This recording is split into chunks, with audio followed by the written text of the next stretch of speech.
Le reportage qui suit interpelle. Une jeune femme de la région d'Étampouy, près de Moucron, ne se sent pas bien.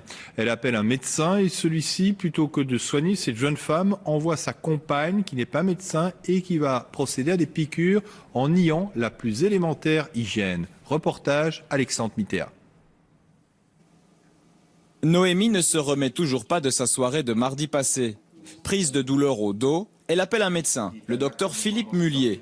Mais le médecin est fatigué. Alors, c'est sa compagne, Ingrid, qui prend le téléphone.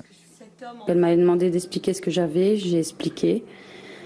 Et sur ça, elle m'a dit qu'elle passerait chez moi dans 1 heure. Une fois le téléphone raccroché, le médecin rédige des ordonnances à l'avant. Mais il reste dans la voiture. C'est sa compagne qui va jouer au docteur. Inquiétant, le docteur trouve que non. Pour lui, sa présence n'était pas requise. Le diagnostic, avait été fait au téléphone. Donc, une dame, enceinte qui se plaint, dans le bas du dos. Bon, sur place, je pouvais rien faire de mieux que d'entendre et de poser le même acte technique. Ingrid se présente donc chez Noémie. Sans le moindre diplôme de médecine, elle commence à l'examiner. Il m'a bien expliqué tout ce que je devais faire, comment piquer, comment prendre la seringue. Il m'a bien tout expliqué parce que lui-même n'était pas capable de le faire parce qu'il était trop fatigué. Comme elle n'est pas, du métier, qu'elle n'a pas de diplôme, ça peut, étonner plus d'un, mais moi, c'est mon ami, on s'aime et je sais très bien, qu'elle fait correctement son travail. Donc je suis restée auprès de cette patiente, je lui ai même proposé une cigarette pour veiller à ce que l'acte que j'ai fait soit bon, L'infirmière en herbe administre ensuite un antidouleur avec une seringue. Mais la douleur persiste. Alors, Ingrid décide de faire une deuxième piqûre.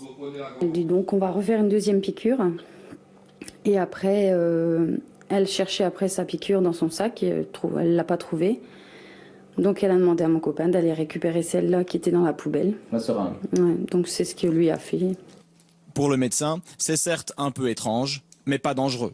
C'est ça le problème, ce qui a troublé, la personne, c'est qu'on a jeté la seringue et puis qu'on en a fait une deuxième, qu'on a repris la seringue de la poubelle. Mais ma copine a désinfecté parce qu'elle avait encore plusieurs tampons d'alcool et elle a pris une nouvelle aiguille intramusculaire.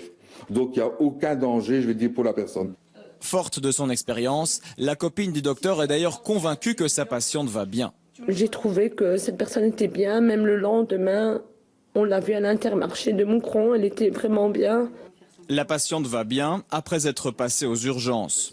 Quant au médecin, il exerce toujours. Une enquête judiciaire est ouverte, mais l'ordre des médecins attend de recevoir une plainte avant d'agir. L'ordre des médecins que nous avons contacté n'a pas souhaité, réagir, prétextant ne pas avoir été saisi du dossier. Si une procédure est lancée, elle risque, d'être longue. Le formateur Elio Di Rupo a repris aujourd'hui ses consultations à un retour après une semaine de convalescence afin de se remettre d'une opération aux cordes vocales, une opération délicate, on va l'entendre. Reportage Baudouin Remy, Caroline Hic.